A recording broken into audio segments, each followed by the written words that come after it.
Good morning, YouTubers, friends, compatriots.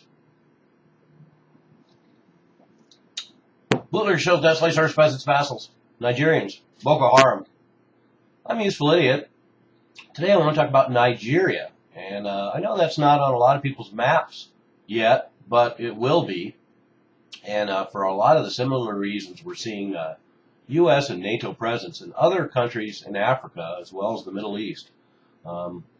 I'm sure everyone will be struck by the fact that we're seeing these same details repeated in country after country. So let's look what's going on in Nigeria now and why they should be on our radar. That's because just last June, the Nigerian president was in the United States. He met with Barack Obama, and we now have an agreement there to help them fight counterinsurgency.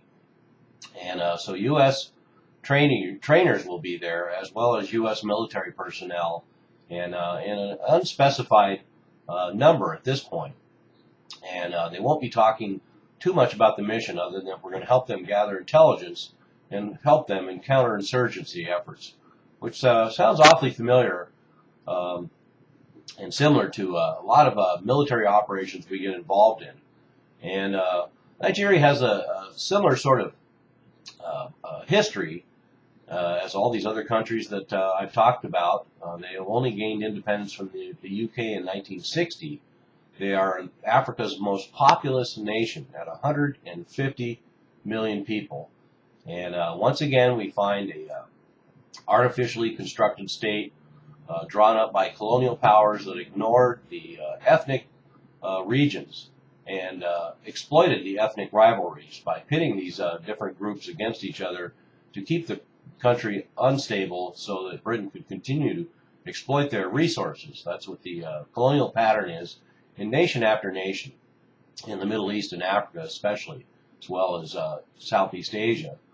And like all these other countries, Nigeria has a lot of oil and natural gas in the southern part of the country, in the Niger Delta. And in fact, 10% of U.S. oil comes from this region. They're kind of considered America's reserve, but it's a very unstable country, so America has to be careful. But America will certainly factor into its foreign policy to keep this region under control. And in fact, the United States had a war game scenario in 2008 that was drawn up by AFRICOM that pictured 20,000 U.S. troops occupying the Niger Delta region if the country descended into chaos. So think about that for a minute. In 2008, so a continuity of administrations. Once again, we have a juncture between the Bush and Obama administrations. We have AFRICOM having a scenario in 2008 where 20,000 U.S. troops would be sent to occupy the Niger Delta. So this gives a clearer picture of why we have an AFRICOM, why we have the foreign policy in Africa that we have now. And so anyway, let's go back to the facts about Nigeria. They are the fourth largest supplier of oil to the United States. So we will be in Nigeria for that reason alone.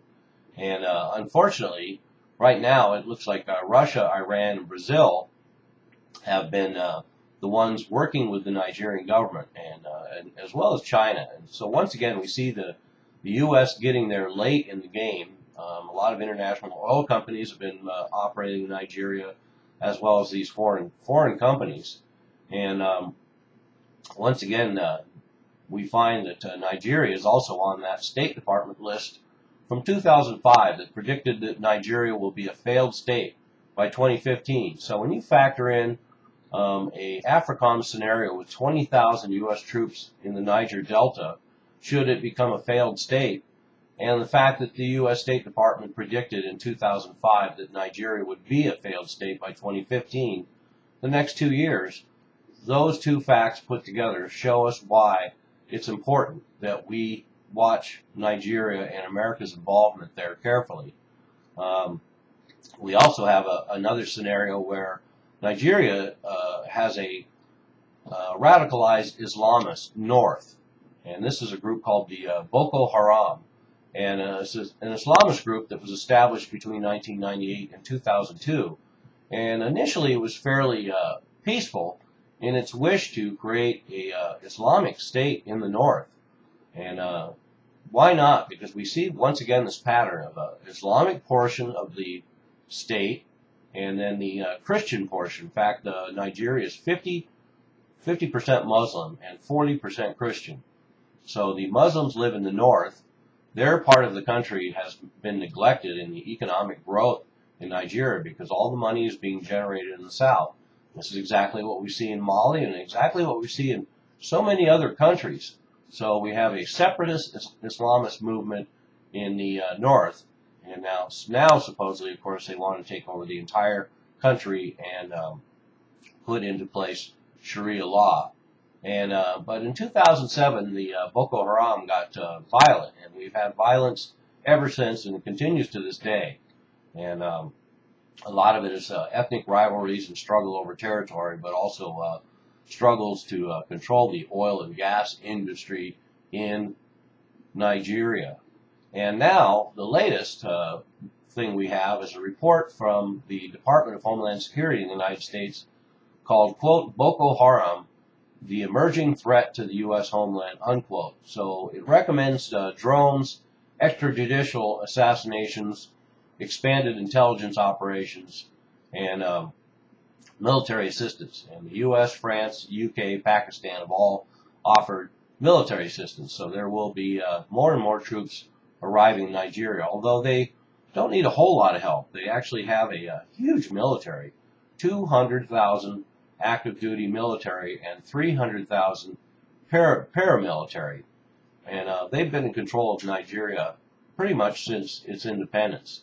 In fact, between 1966 and 1999, they had 10 military coups in Nigeria. And once again, this is the same pattern we see over and over and over again. Every country that I've been discussing in this post-colonial world has ended up with military governments and a string of bloody military coups and ethnic rivalries. And Nigeria, like the rest of the countries I discussed, has three main ethnic groups, and their differences are exploited. And who knows, we may see fragmentation in Nigeria as well. There's three main regions. There's a very huge disparity in populations distributed over those regions, and all the wealth is in the south. So that's where our focus will be. So keep an eye on Nigeria. Another interesting scenario developing there, a radicalized Islamic group wanting to take control of a portion of the country, a huge amount of resources that the Americans need in the South Niger Delta region of the country, and potentially more explosive things to come in Nigeria. So heads up. I'm a useful idiot. Don't you be one too.